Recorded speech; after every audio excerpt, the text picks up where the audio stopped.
Good afternoon and welcome. On behalf of the Goldfarb School of Nursing, BJC, and the Foundation for Barnes-Jewish Hospital, thank you for joining us for this important installation of Dr. Bernadette Henrichs as the Jack Taylor Dean and Professor of Goldfarb School of Nursing.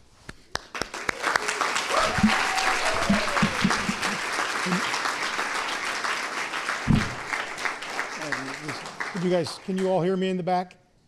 Now you can. Okay, great. There we go. Okay. My name is John Lynch, and I serve as the president of Barnes-Jewish Hospital and its foundation. And it's a tremendous honor to share this special day with Dr. Henrichs' family, friends, colleagues, and supporters of the college, many of you here today. From the time she was a young student, Dr. Henrichs was always aiming high. Bernadette completed her CRNA training in 1994 at Washington University in BJH, and her MSN in 1993, and her PhD in 1999 from St. Louis University. With passion and drive, she went on to build one of the nation's premier nurse anesthesia programs at Goldfarb, BJC, and WashU. And we're going to hear more about that journey and celebrate that with some of her friends and colleagues in a couple of minutes. More recently, she made history as the first CRNA to be promoted to faculty and full professor at WashU Medicine, and went on to be recognized with a Dean's Impact Award. And I'm going to quote from that award announcement. It said, Bernadette M. Henrichs, PhD, stands out as an exceptional mentor through her commitment to guiding individuals at various stages of their professional development. Demonstrating a broad and inclusive approach to mentoring, she shares her wealth of experience with ICU nurses aspiring to become certified registered nurse anesthetists. This program has been successful over the years in recruiting over 50 graduates of this highly ranked program as CRNAs at WashU Medicine. Driven by a genuine interest in her mentee's success, she provides valuable advice, counseling, support, tailoring her guidance to address individual needs. Dr. Henrichs' dedication to fostering the professional growth of individuals at all levels, from college students to experienced faculty, underscores her outstanding contributions as a mentor. Well, I think that captures Dr. Henrichs that we all know and admire. As a respected nurse leader and educator with more than 40 years of experience, Dr. Henrichs now leads all academic programs and educational policy at Goldfarb as its new dean. This afternoon, of course, was all made possible because of the generosity of the Taylor Family Foundation, which had the extraordinary vision to create the Jack Taylor Dean and Professor position at the college. A philanthropist, visionary, and renowned businessman, the late Jack Taylor and his family have transformed countless organizations and institutions through their leadership and generosity.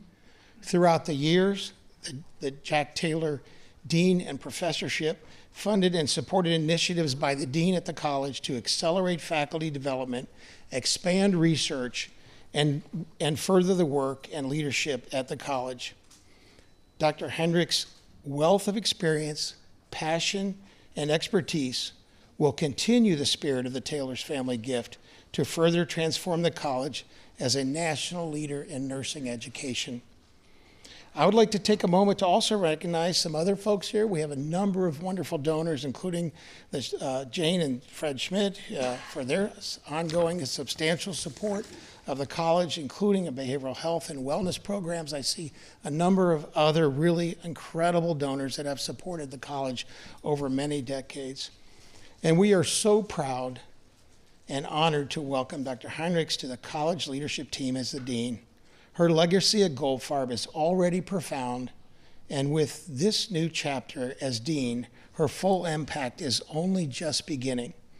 So at this time, I would like to introduce Dr. Angie Clark, who serves as the president of the Barnes-Jewish College and recruited Dr. Henrichs to this role as the dean of Goldfarb. Please welcome Dr. Clark at this time.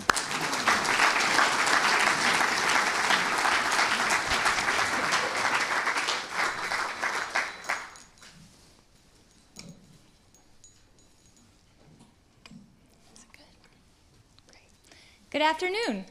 I want to welcome you all to what is surely the hottest college in America. And I want to thank the Foundation for Barnes Jewish College for everything that they've done to support this, and the Jack Taylor family as well. So thank you. I want to take a moment and also welcome the leaders of the college, past and present. We have former President Dr. Nancy Ridenauer here.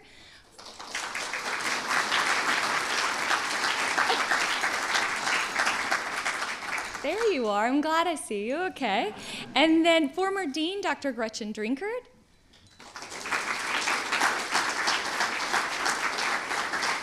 Former Assistant Dean, Dr. Judy Smith. Former Board Chair, Maxine Clark. Happy birthday, Maxine. You're welcome. And former Board Chair, Jean Kahn.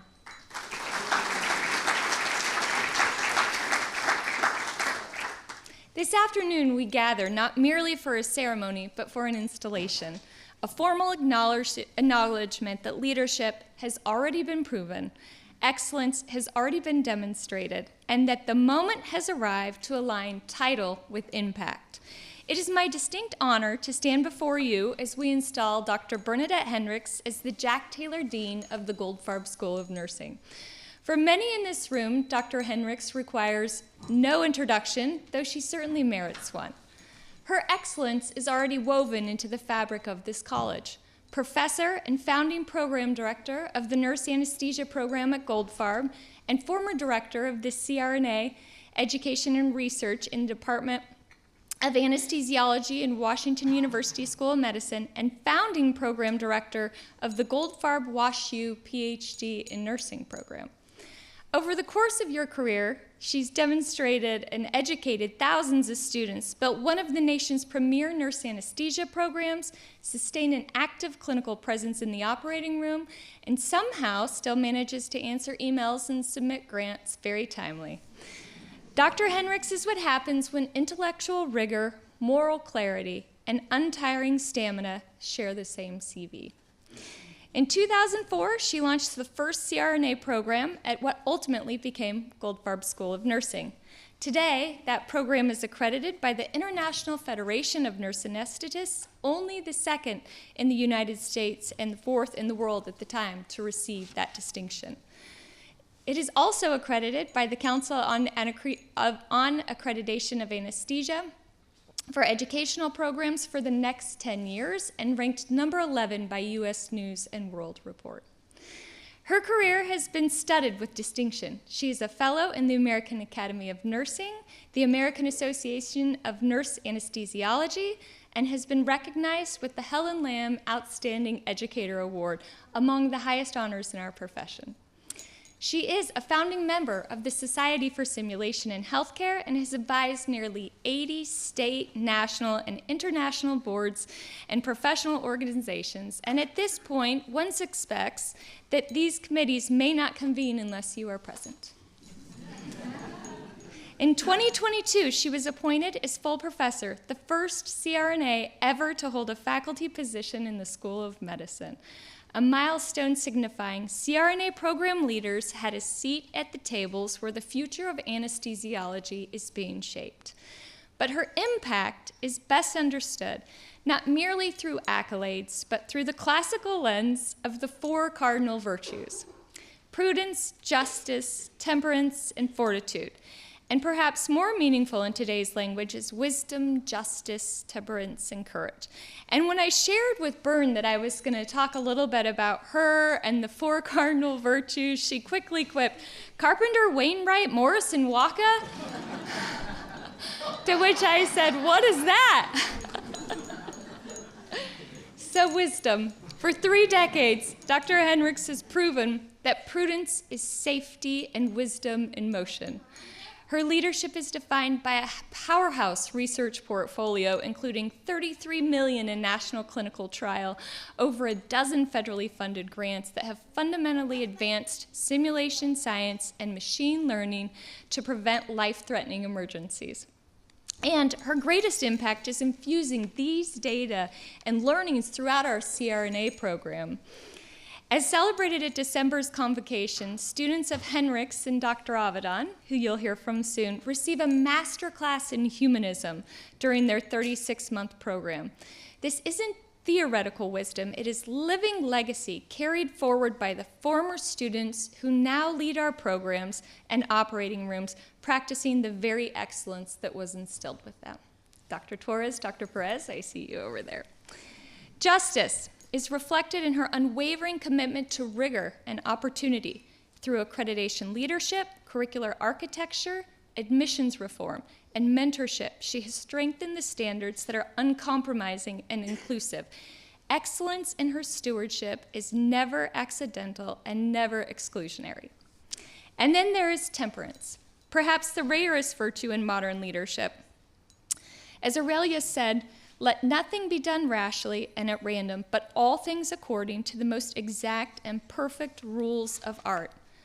Bernadette balances ambition with humility, innovation with responsibility, and vision with accountability. She advances boldly, yet always with steadiness and character. She is unstoppable in mission and unwavering in spirit. I feel like I have the premier seat, Bernadette, because I see everyone's heads nodding, so now you know. Courage. She defines her sustained leadership, building programs, shaping policy, pioneering simulation-based education, developing international collaborations, and directing complex research initiatives over decades requires fortitude, endurance of the very highest order. She does not merely weather change, she engineers it. She holds a PhD. She holds a PhD and an MSM from St. Louis University and completed her nurse anesthesia training through WashU Medicine. She has co-authored the only book written specifically for nurse anesthesia educators, and now it's in its second edition because of course she has. And yet, beyond the credentials, the publications, and honors, what distinguishes Dr. Henrichs is culture. She builds environments where students rise, where faculty flourish, where standards are elevated. She brings stability, a deep fluency in the values and the history of Goldfarb and Washington University and BJC. She is a transformational leader whose influence is felt not in pronouncements, although if you go by her office, the awards are daunting on the shelf, but in outcomes. Nursing education stands at an inflection point, marked by technological acceleration, rising health system complexities, and urgent calls for safety and equity. This moment demands leaders grounded in evidence, guided by purpose, and fortified by character. It demands wisdom, justice, temperance, and courage, and for good reason, we demanded Dean Henrichs. Today is quite properly all about you. You are the right leader at precisely the right time. Our college has doubled in size. Our graduate programs are nationally ranked with CRNA leading the way. We stand as a national exemplar of academic practice partnerships. And through it all, like you, we've never lost sight of who we are called to serve, this community. From the largest privately funded undergraduate full-ride scholars program to our support of the region's first healthcare career charter high school, our growth is the very health of St. Louis. Dr. Henrichs, on behalf of this college and our entire college community, I offer my heartfelt congratulations. We are honored by your leadership and are entirely confident in the bold future ahead as we install you as the Jack Taylor Dean of the Goldfarb School of Nursing. And now it's my honor to introduce Dr. Michael Avedon, a close colleague of ours, who played a very vital role in your career over the past years. Thank you.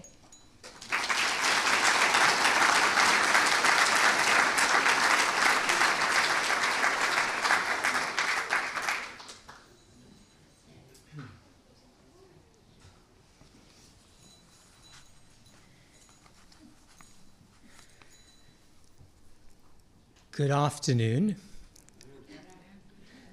esteemed colleagues, friends, Professor Clark and President Clark, and especially members of Dr. Henrichs' family.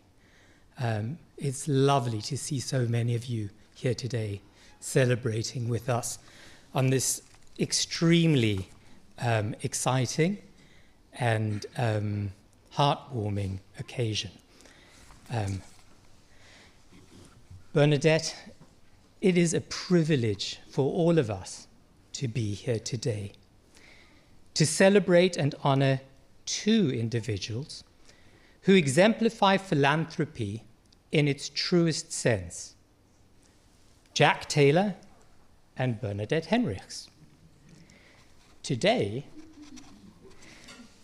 Dr. Bernadette Henrichs is being inducted as the Jack C. Taylor Professor and Dean of Goldfarb School of Nursing. Appointing Dr. Henrichs to this professorship is not only an appropriate recognition of her many contributions, but is also a fitting tribute to Jack Taylor and the Taylor family, who have done so much for our institutions and who continue to elevate the lives of the people of St. Louis and beyond.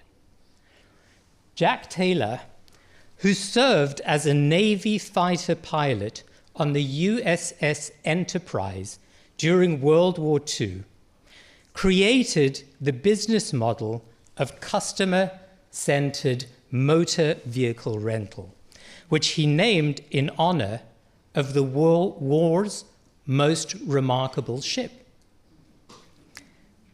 Bernadette Henrichs has also been inspirational in her field. She has boldly gone where no nurse has gone before.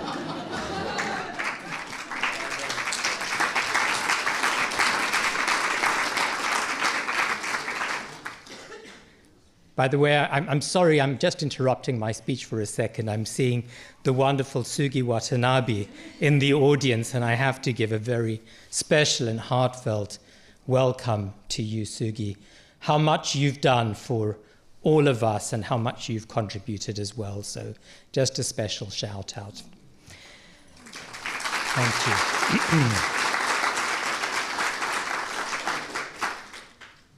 Leadership in academic healthcare is often misunderstood.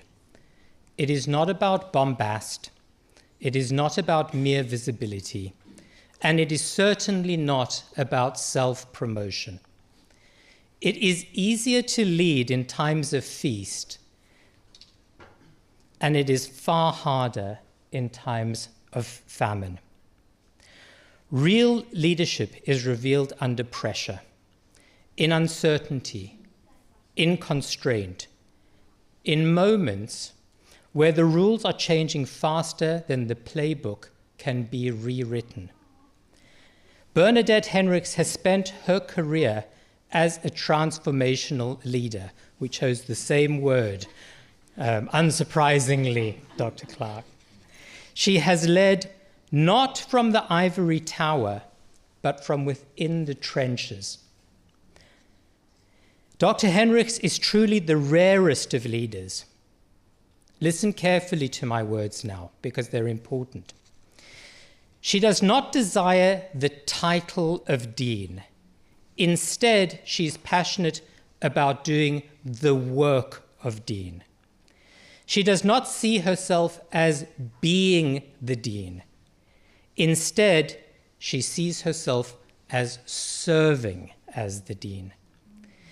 As Nelson Mandela did, Bernadette, Dr. Henrichs put service above prestige. If you want to understand Dr. Henrichs' remarkable leadership, look closely at the period of the COVID-19 pandemic. At a time when clinical training programs across the country were halting, fragmenting, or quietly lowering expectations, Dr. Henrichs faced an almost impossible challenge. Clinical sites were suspended, PPE was scarce, and 2 cohorts of SRNAs were abruptly denied operating room access.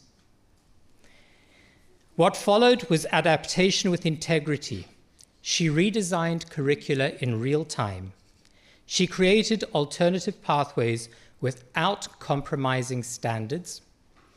She communicated regularly, authentically, and compassionately. And the result?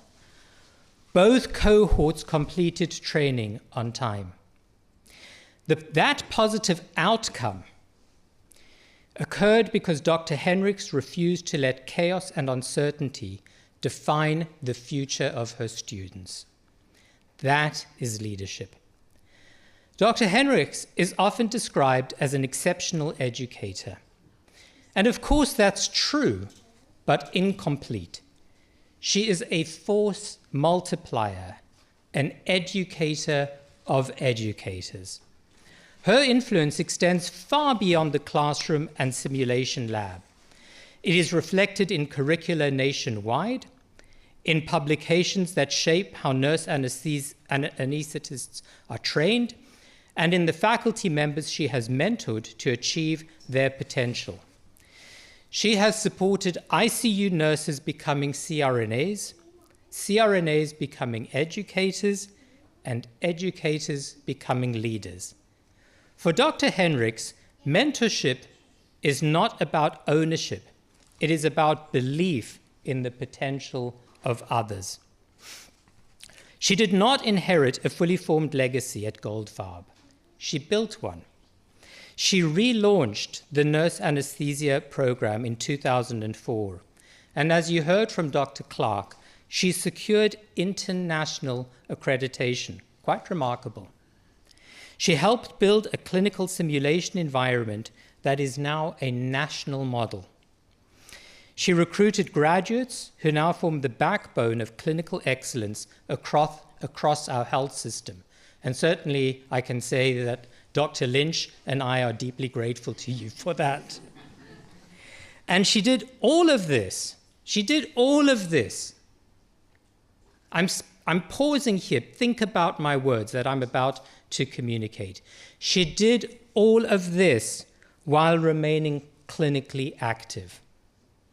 Very few leaders accomplish that. You may not know that in the audience. I'm telling you that it is extremely unusual. Every week, she showed up in the operating room without fail. And that matters because leadership that is connected to practice stays grounded. Beyond her strengths as a leader, bridge builder, educator, mentor, and clinician, Dr. Henrichs has also shaped the future of perioperative research. By the way, are those the 4 virtues of the cardinals?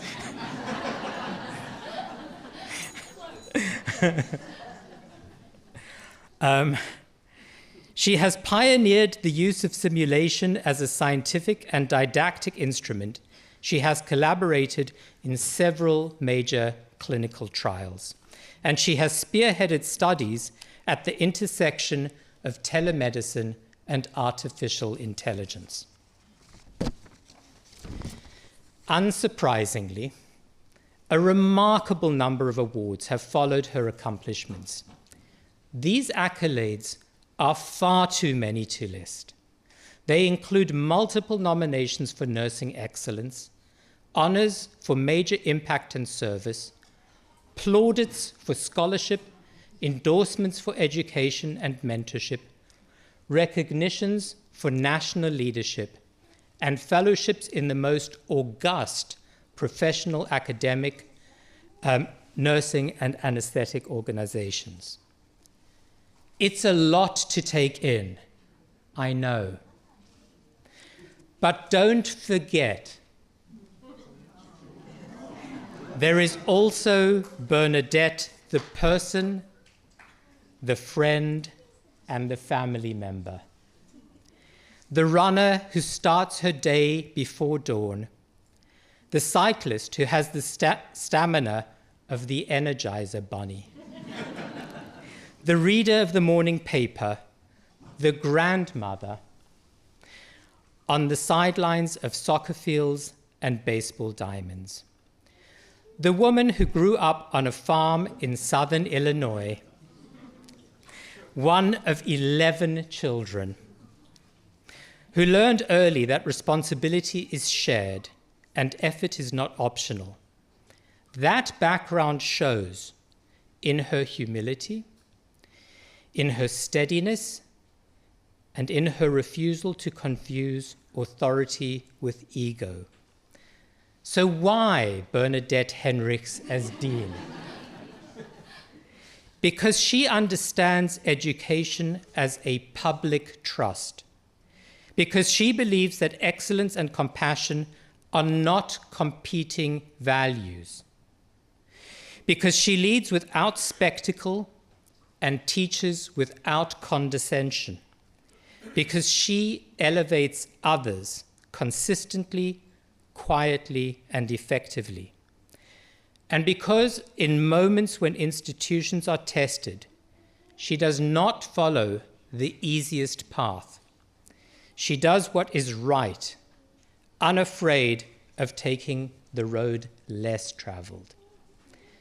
Dr. Henrichs, your impact is already profound.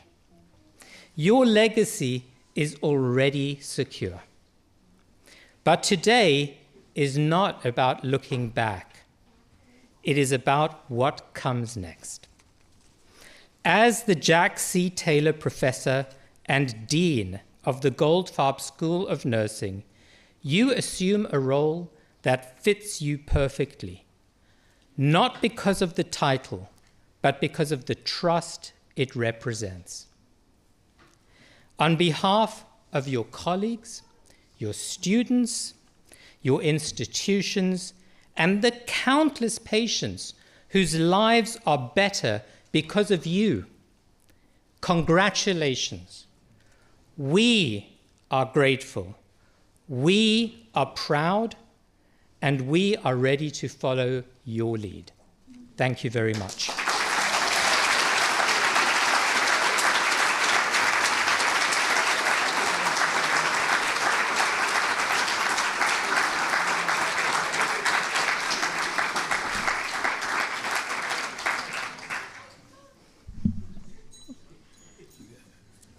I'm good.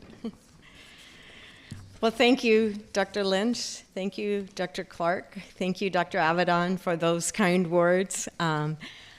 Thanks to Jack Taylor and his family for making this possible. And thanks so much for the foundation who organized this event. I am humbled to stand up here.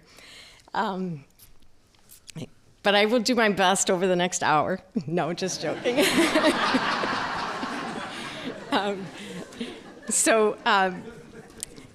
Thanks everybody for coming to this presentation. I really appreciate it. Some came from far distances, like Sugi from New York, my best friend from grade school from Milwaukee. And I mean, it means a lot for, what they were sending me the RSVP list, and I just got overwhelmed looking at it. It was just very touching to see all the people that RSVP'd that they were attending. So as the dean, I'm driven by a commitment to excellence. I've established several goals. And first, before I do that, I know Dr. Avedon talked about my history, but I just want to go over my history too. So I'll talk a little bit about my background, because it plays a major part of who I am today. I'll talk about the goals that I set as the dean, and then what comes next. So like Dr. Avedon said, I'm from a family of 11 kids. I was number 5. We grew up in a small town in Illinois. We grew up on a farm. We learned to work hard. Every morning I had to go out and water the sheep and feed them, and every evening after school I had to take care of the chickens and the sheep. And my siblings did the same thing. And even though in the summer when we were on summer break, we had to work out in the fields, we had to plant lots of vegetables, and we canned lots of fruit, and so it was an everyday thing. And I remember when I had quite a few aunts who were nuns. When they would come for their visit annually, that was a vacation for us. We did not have to work that Sunday when they were there, and we got to play cards. But it was just part of my life. We all worked hard, and that's what we did to get things done. But I think that has influenced me in my life. I got my BSN from SIU Edwardsville, my master's from St. Louis University, like they said. I went, then tried to decide what I wanted to do. I thought about being a nurse practitioner, acute care nurse practitioner in the ICU at St. Louis U, working with a pulmonologist. I had my primary care physician begging me to work in his office as a nurse practitioner. And I looked into nurse anesthesia, and I thought, okay, if I don't get accepted, I will be a nurse practitioner in the ICU because I loved ICU. And so I got accepted to Washington University's certificate program. We were the last of the certificate programs. All the programs now move to universities, and you get a doctoral degree from them. So I loved anesthesia. If you love ICU nursing, you'll love anesthesia. And then I went back to get my PhD, and I think what inspired me was, what I didn't say was I first got my associate degree in nursing, and that was because it was the easiest way to get to be a nurse, because I had my son Mike, and and I thought, okay, I can't dedicate 4 years anymore, so I'm going to get my associate degree. And I worked as I was in the program. But I remember traveling 45 minutes to school, and Mike was in the car with me because I dropped him off at the daycare. I met him at lunch and ate lunch with him, and then I picked him up at the end of the day.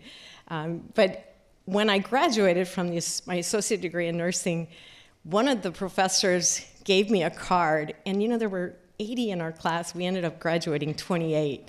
So that was a huge drop. But I remember, I don't know if she wrote a note to all the students, but she wrote a note to me and said, "Congratulations, Bernadette, I know you'll get your master's and probably your PhD someday." And that was enough to inspire me to say, you know what, I am going to get my PhD. I'm also a Capricorn, so Capricorn climb mountains, but I was determined I was going to get my PhD, so I did get my PhD in educational studies, and I love simulation. If you ever get a chance to tour a simulation center here, you should do it. It's just amazing. We have, I think Sean, our director, said we have 30 mannequins now, and we have a simulated operating room. It looks like a real OR with an anesthesia machine, anesthesia cart, an OR table, and I love teaching with simulation. I think when you're in school learning, you can learn from the books, you can read, you can take exams, but then you can go into the sim center and make it realistic. And you can make mistakes because it's not a real patient. You can learn so much from going through those motions, and then you're ready to take care of real patients in the hospital. So I have loved simulation, and I used it in the nursing anesthesia program. I would teach the students for a whole year, in the summer, in the fall, and then in the spring. So each week, before I started a lecture, I would go into the sim center with a scenario, and we would run a scenario and say, this is what could happen. You have to learn to figure out what's going on, quickly diagnose it, and then treat it. And in anesthesia, you only have seconds to do that. You have to quickly do that. And sometimes you get down the wrong path, and you're just determined that it's maybe you think that it's a bronchospasm, and it's not. Maybe it's something else. So I would teach the students, you have to back up and say, okay, what else is similar but not quite the same?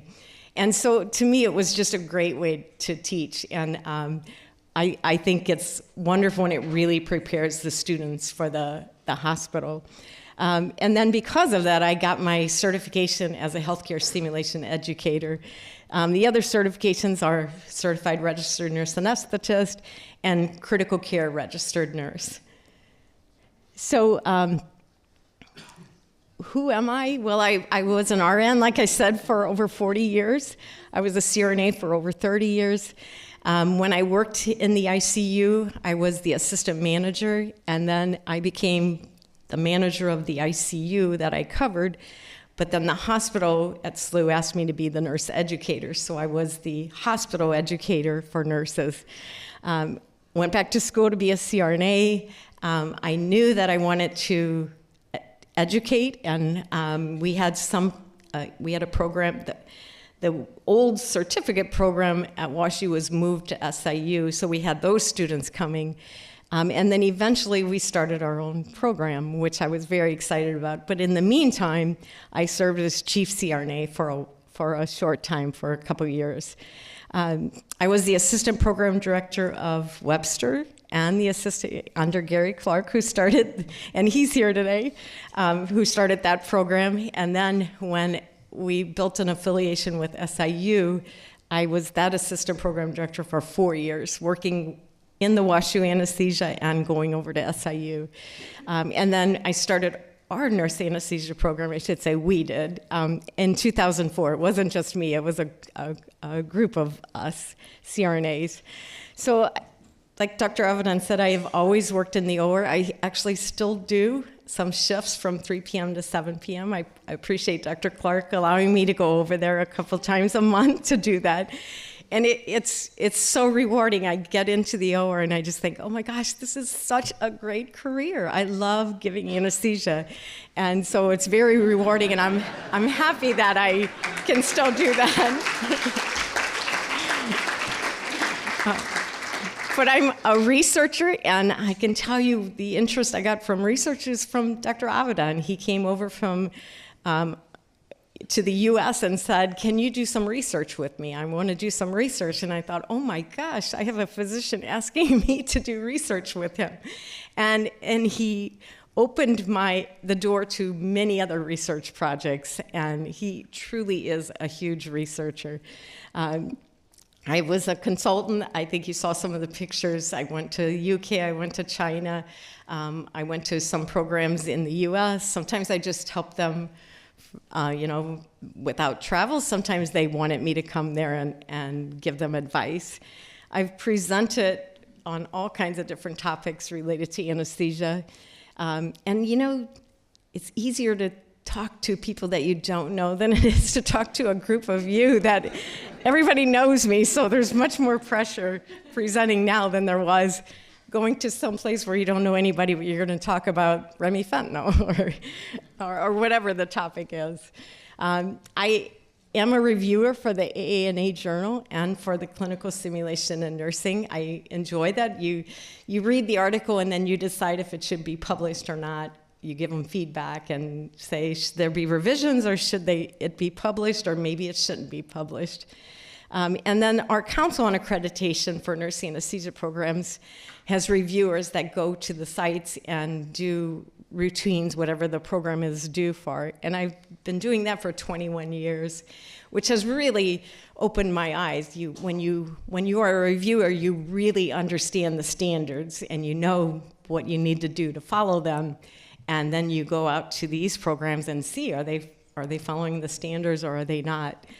So that's been a great experience.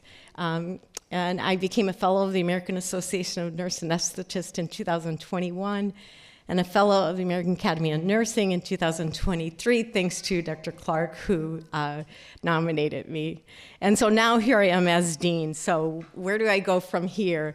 So I set some goals on what I want to accomplish.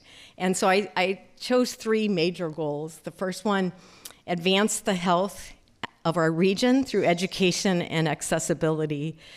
And I'll talk about each of these. Build partnerships to enhance clinical experiences through growth and rigor, and then promote physical health and wellness among our nurses and our nursing students. So the first one is advance the health of our region through education and accessibility. So we are sitting in a very underserved area. We have people that lack healthcare coverage. We have people that don't go to physicians. And so we as a college and as an institution can reach out to this community and help them. And I think that's really important to concentrate on their social determinants of health and help them to stay healthy and get the healthcare that they need. And so when we go out to these communities as nurses, we then encourage those people to become nurses. And there's a huge nursing shortage. We need more nurses in our, we need more nurses, across the nation. And so when we go out to these communities, they see what a nurse is, and then we encourage them to become nurses. And we've always strived for, how do we bring in more students to come to be nurses. You know, nurses is the most trusted profession of all healthcare. And so how do we encourage people to do that? And what we realized is we can't wait until they're in college because they might have a choice by that. So start reaching out to them at the high school level. And this is one of the high schools that we are affiliated with. It's called Believe Academy. It's right next to Henrichs University. And it's sponsored by Bloomberg, his philanthropy. And we send faculty there to teach the students about healthcare. And not just nursing, but they get them interested in nursing, radiology, lab. There's like 6 different topics that they can choose. And when we went there for their open house, most of them want nursing, which we're excited about. But they then come to our institution and they participate in simulation. They learn how to take blood pressure and how to move patients in and out of bed, how to get them in chairs, and other things too, like, you know, proper hand hygiene, things like that, personal protective equipment. So by going out to these, we're encouraging high schoolers then to make a career in nursing. And so it benefits our community also. And so that's one way that we can advance the health of our region. We have other high schools that rotate here. We have, you know, Lift for Life Academy. We have, you know, quite a few different ones that will rotate through here, and we try to talk to them about nursing and encourage them. So, but we can do even more, I think. Like I said, we live in an underserved community. People lack health care, and as nurse practitioners, we could be taking care of these patients. There's a shortage of primary care physicians. So why not send our nurse practitioners to this community? Maybe even set up a clinic in the college or locally in the community, and then our nurse practitioner students could rotate through there for experience too. I just feel like there's so many opportunities that we could do, and we could use the expertise of advanced practice nurse practitioners to help us with that. So again, students would benefit from it for getting the experience, and we could help our communities. The second goal I wanted to talk about was to build partnerships to enhance clinical experience through growth and rigor. When I started the nurse anesthesia program, you know, I was working in the anesthesia department, but I was being sent to the college to build this program.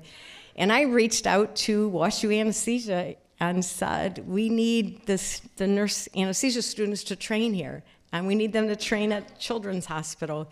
And so we built a strong partnership with WashU Anesthesia that continues today.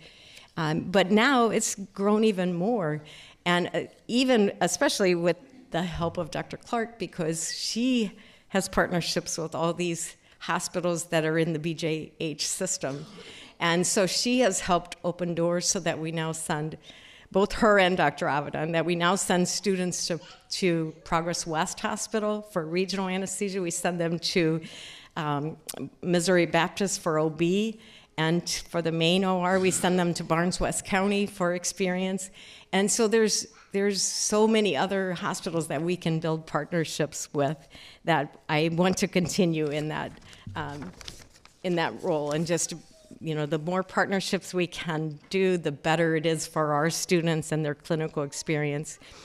Another thing that I'm working on is every program here will now have an advisory committee. And so this is a committee that's built with leadership, program directors from that specific program, and WashU School of Medicine leaders, along with community leaders. And we have a meeting once or twice a year, and we talk about each program specifically.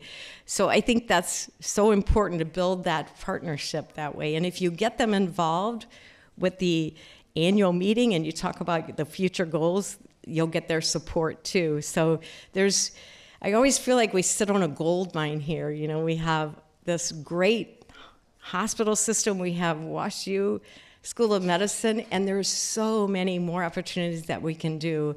When I started the PhD program, I thought, oh my gosh, we have to train nurses to do research and work with all these researchers from WestU. What a great endeavor we could have, and we need more nursing researchers. And then the third goal I have, which seems simple, is to promote physical health and wellness among nurses and nursing students. And so nurses, as nurses, we understand nutrition, but I don't know that we teach enough nutrition in our undergraduate and graduate programs. I think we need more emphasis on nutrition. And I read an article about that said nurses really don't know enough about nutrition, and we're expected to teach our patients about nutrition. And so I think we could start here at the college. We have a bulletin board. We could put topics in that bulletin board. Try to promote healthy eating. I think we've all heard that, yes, eat more fruits and vegetables, fill your plate with color, eat less saturated fat, don't eat processed foods, try to decrease your meat, eat more fish, those types of things. So we just need to promote that here too. And this picture, the past year, I planned 3 different events with where students and faculty could meet me, and it was, it was called Brownies with Bernadette. So they came to the cafeteria, and I would ask them, okay, what can I do for you? Here's a brownie, have a brownie, and enjoy your lunch. And I got lots of feedback from that. But then I look back and think, why am I serving brownies? Brownies are filled with, they're not good for you. So I think in the future, I'm going to say bananas with Bernadette. And then other little things like, when we welcome students on day one, it seems like we always have donuts. They're not the best for you. So maybe we could have protein bars and a bunch of bananas or a bunch of oranges, and even, try to promote healthy eating in that respect. I do plan on talking to BJ Hospital, which is part of our cafeteria workers, and talk to them about even trying to promote healthier food in the cafeteria. So that's one of my goals. Another one is to increase exercise, and I know everybody's heard, try to do 10,000 steps a day. And to get motivated, I encourage you to get a Fitbit. I wear a Fitbit, and oh my gosh, if I don't hit my goal by the end of the day, I take a walk around the block. Whether it's 7 o'clock at night or 9 o'clock, I want to get my steps in. So whatever motivates you to keep moving. And I've also asked people that live to be 100 or more, what do you think contributed to that? And they always say, keep moving, don't stop moving, just keep moving. And there's an elevator in the hospital that says, if you're going up 1 level or down 2, please take the stairs. So that's a simple thing. Another thing is when you go to the grocery store, don't try to get the closest parking spot. Try to get the furthest parking spot. You get a few steps in each day. And so all that adds up. And I can tell you, when you have a Fitbit, you realize that. It's like, oh my gosh, I went to Schnucks and I went up and down every aisle even though I didn't need to, but I got more steps that way. And so something like that can be very motivational. And then the other thing is adequate sleep, which I know we hear about, but trying to promote healthy sleep. And I know not everybody needs 8 hours a day, but figure out what you need. Go to bed at the same time. Try to get up at the same time. Try not to be on your phone when you're trying to go to sleep. That's very distracting. And just try to make sure that you get enough sleep. So those are my 3 main goals. And how is that complementary to Dr. Clark's goals? So Dr. Clark became our president and endowed chair position by Maxine Clark and Bob Fox, and that was in 2023, I believe. And her focus was on mental health. And so she is always promoting mental health. We actually are the first school of nursing that has a therapy dog, and it's because of Dr. Clark. She takes care of the dog. She brings him home. She brings him here. But has it ever changed the environment here? And when students are stressed out for an exam, they'll come up to our 5th floor and say, where's Mr. Barnes? That's what we call him. I need to talk to Mr. Barnes. There's one student who has to see the dog before she takes an exam. She has to touch the nose and say, okay, now I'm ready for the exam.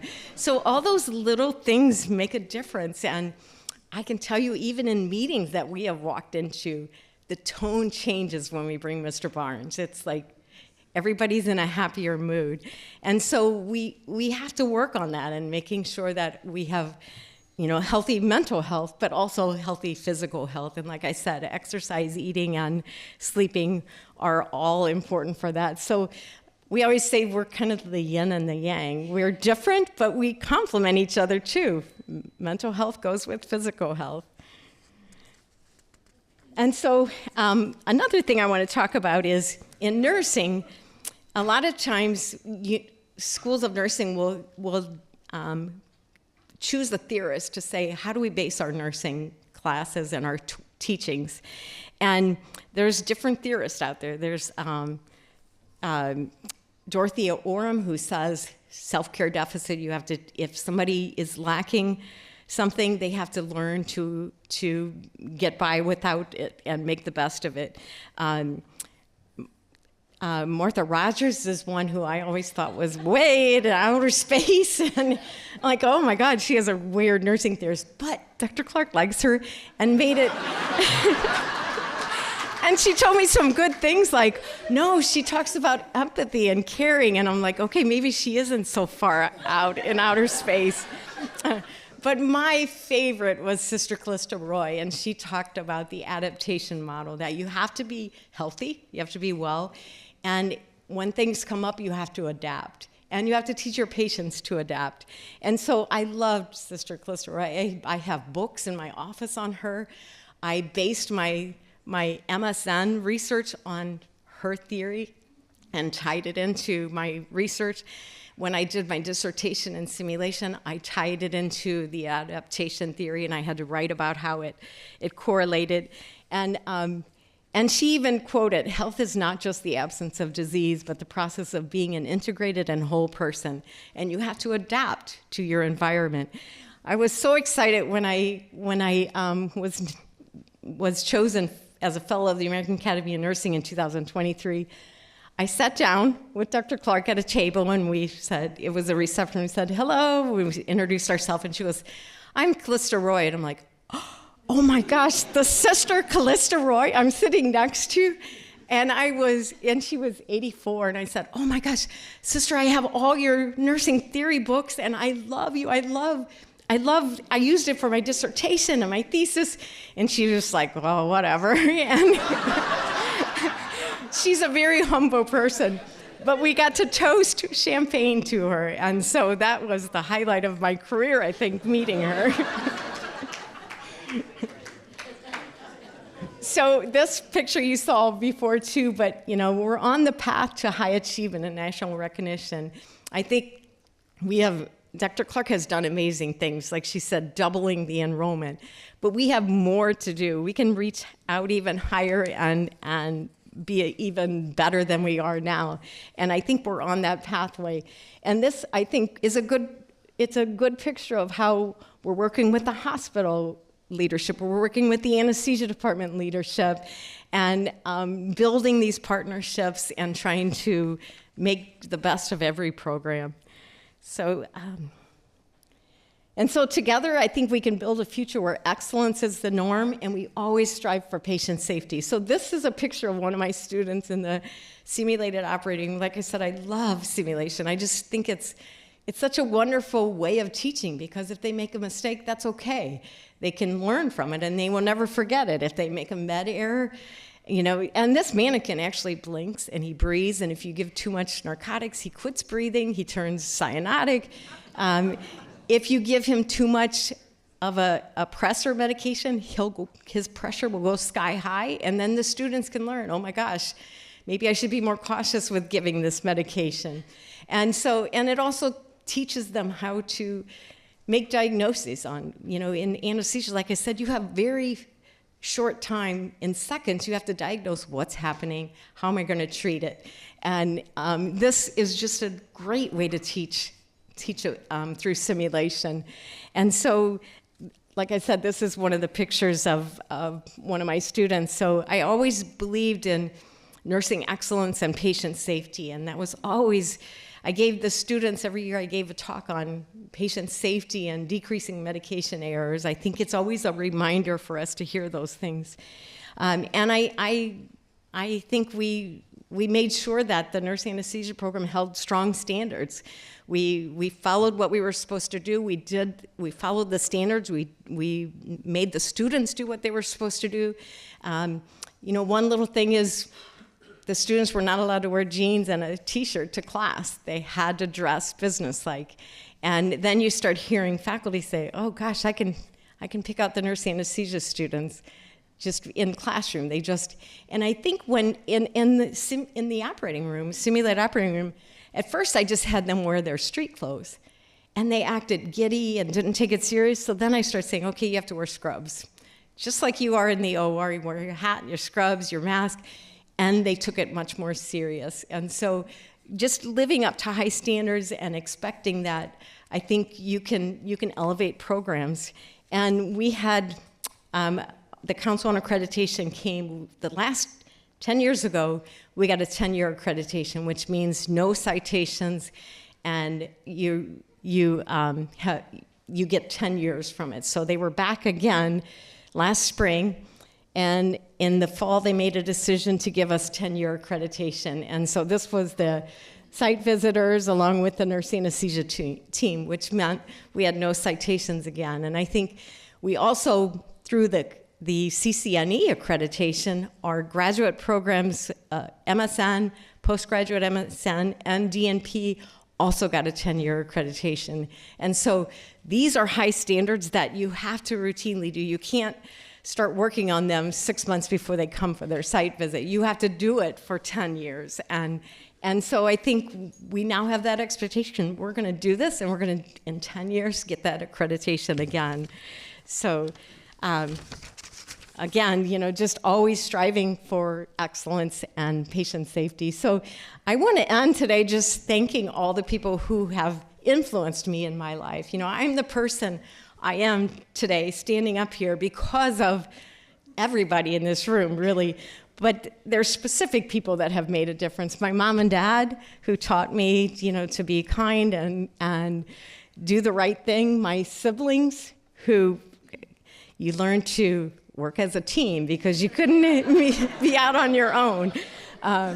My best friend Louise, who is here, who, oh my gosh, through grade school and high school, we were so competitive on everything in a good way. And we learned, she taught me Pig Latin, which I don't remember. She also was trying to teach me sign language, and Louise, I know hi. That's about it. But we were so competitive in such a good way, and we challenged each other constantly. And I think that's good for people to do that. Find somebody that you can challenge. And then later in life, it was my family, my kids and my grandkids. In the middle picture, it's Sugi, who taught me the importance of giving, and Rob too. Like Sugi and I started the Wadnami Henrichs Scholarship Fund, and it's so important to give back. And last year at graduation, we gave 3 $5,000 scholarships, and it's an endowed scholarship, meaning we only give the interest, so it will be there forever. So I keep trying to push and push. I keep my goal. It was 100,000. I almost lost it because I didn't have 25,000, and I had to have auctions. I had a silent auction at my house. I had raffle tickets I would sell. And then we reached that, and then I went for 100,000, and then I went for 250. Now we have over 500,000. So the more we can build that, the more scholarships we can give. And nurse anesthesia students devote 3 years of their life in the program with no income. They can't work. And so they appreciate it so much. So Sugi, I want to thank you so much for your donations. And then Rob has helped me get the program going. When I needed an instructor, he would always step up to the plate. My cycling friends, and Jerry is in the room, but oh my gosh, when you go for a 4 or 5 hour cycle ride, you learn all kinds of things about yourself. I know all kinds of things about his family. He knows all kinds of things about my family. And so it's really rewarding to ride with somebody. My friend Barb, I can't imagine Barb, we get together almost every weekend and go to dinner or do something. And then my sister-in-law, Janet, and also my sister-in-law, Deb, who I didn't have a recent picture of, but have played a major role in my life. My former program director, Bev Krause, who I went to the UK with. Oh my gosh, Bev taught me, don't ever give up, you just keep fighting. And one time when I called her and said, I had a disappointment, she said, you sob tonight, and then tomorrow morning you get on it again, and you don't give up. And this was about starting the program. She made sure that I did not give up on that. And then my students, even though I taught them, I think they taught me much more than I taught them. I've learned so much from my students. And then Dr. Avedon, oh my gosh, what a great leader, a great friend, a great entrepreneur. And Dr. Clark, who has been our president since 2023, right? 22. Sorry. But I mean, both of those leaders are amazing and teach me so much. But they also have a good relationship among themselves. And it's synergistic. When those two get together and do some planning, it's unbelievable. And then my nurse anesthesia faculty, I could not have been ranked number 11 with this program without Brian and Sarah and Rob. And now it's Andrea and Julia and Abby. And Patty. Patty is unbelievable. She supports the nurse anesthesia program. But then also my leaders from the anesthesia department. And now this is my team here at Barnes Jewish College. We have our assistant deans and our program directors and all the support. So it's these people on these last two slides are who I am today, standing up here. And I want to thank you all for your great influence in helping me to get to this point. And I think the future is unbelievable. We can go for the sky and bring it to much higher standards than we are now, which we're great now. So I want to thank everybody for hearing me and coming to this celebration.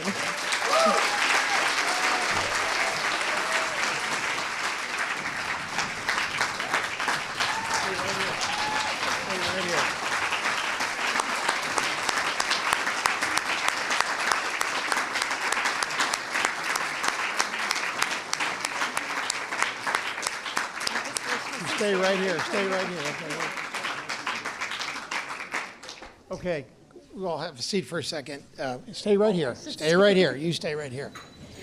All right, for those of you that needed more evidence that we're standing with an innovator, someone on the move, a trailblazer, and a runner, this is the first installation I've ever been to where the honoree ran to the podium before we could install her as the chair.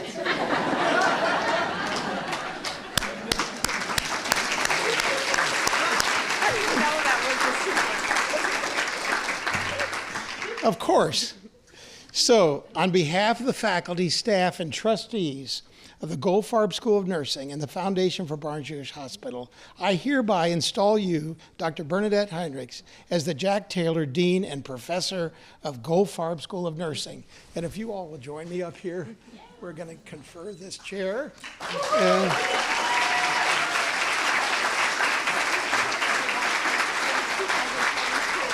Can you hold this for a second?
Thank you, everyone, for being here this afternoon for this fabulous celebration.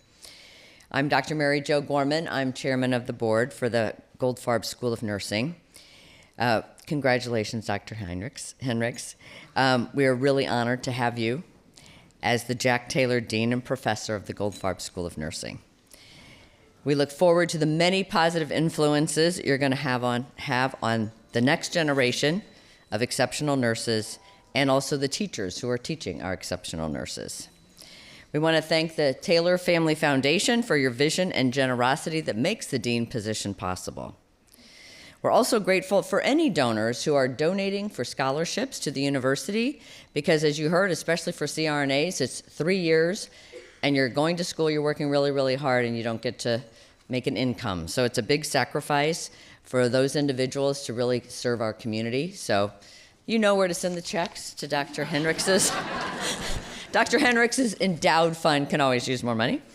And then just thanks for everybody for being here today. This is such an important day for the school and for the community, which shows our continued commitment to our faculty members, our staff, the physicians, the nurses, families, and friends who are here. And I'd also like to thank David Bruns, who is our Executive Director and Vice President of the Foundation for the Barnes Jewish Hospital, and his team, because they planned this beautiful event today, and the foundation is what helps support the school through scholarships. So again, another place to send your checks. Thank you very much for being here this afternoon, and we welcome you to the reception in the back of the room. Thank you.